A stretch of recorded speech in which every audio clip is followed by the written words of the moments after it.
बहुत से लोग पूछते हैं कि हमें नी रिप्लेसमेंट सर्जरी के लिए कैसी तैयारी करनी चाहिए, ऑपरेशन से पहले हमें क्या क्या करना चाहिए। नी रिप्लेसमेंट सर्जरी जो है वो एक ऐसी सर्जरी है जिससे कि पेशेंट की जो क्वालिटी ऑफ लाइफ है बिल्कुल बदल जाती है। पेशेंट टेढ़े चल रहे होते हैं, बिल्कुल सीधा चलना शुरू कर देते हैं, उनकी वॉकिंग एबिलिटी बढ़ जाती है, सीढ़ियाँ चढ़ना शुरू कर देते हैं और जो पैर टेढ़े होते हैं वो भी सीधे हो जाते हैं। लेकिन ये सब रिजल्ट आने के लिए जो सर्जरी के साथ साथ एक बहुत बड़ी चीज़ है वो होती है पेशेंट फैक्टर, कि पेशेंट कितना फिट है ताकि ऐसे रिजल्ट आ सके। तो इसके लिए कुछ चीज़ों का ध्यान रखना जरूरी है। सबसे पहले पेशेंट की जनरल कंडीशन कैसी है। पेशेंट की अगर डायबिटीज़ वगैरह है तो वो वेल कंट्रोल्ड होनी चाहिए। अगर आपका ब्लड शुगर ज़्यादा है, आपका 3 महीने का एवरेज HbA1c ज़्यादा चल रहा है तो उसमें इन्फेक्शन के चांसेस ज़्यादा होते हैं।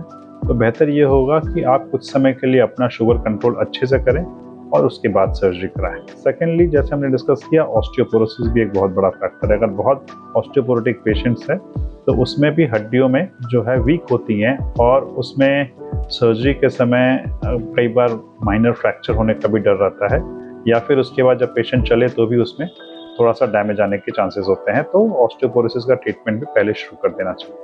तीसरा, ये चीज़ पाई गई है कि अगर ऑपरेशन से पहले आपकी मसल्स अच्छी काम कर रही हैं तो सर्जरी के रिजल्ट जल्दी भी आते हैं और अच्छे भी आते हैं। तो इसलिए हम कई बार एडवाइस करते हैं कि पेशेंट को सर्जरी से पहले थोड़ी सी फिजियोथेरेपी करानी चाहिए ताकि मसल्स में स्ट्रेंथ रहे, मसल्स काम कर रही हों। उस केस में आपके रिजल्ट्स अच्छे आते हैं। और उसके साथ साथ आपकी जो भी दवाइयाँ चल रही हैं वो आप अपने डॉक्टर साहब को ज़रूर से बताइए, ताकि अगर उनमें से कोई दवाई बंद करनी हो तो वो बंद की जा सके। जैसे जो कार्डियक पेशेंट्स होते हैं उनकी खून पतला करने की दवाई चल रही होती है, तो इन दवाइयों को 4-5 दिन पहले बंद करना ज़रूरी होता है। अगर आपका थायराइड है तो वो भी वेल कंट्रोल्ड होना चाहिए।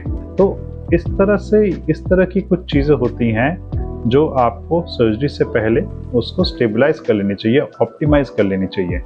तो ये सब करने से आपके सर्जरी के रिजल्ट अच्छे आते हैं। इसके साथ साथ ये भी है कि अगर आपका वेट बढ़ा हुआ है, अगर आपका वजन ज़्यादा है, तो उस केस में एक तो सर्जरी करने में भी दिक्कत होती है, प्लस रिजल्ट्स आने में बहुत दिक्कत होती है।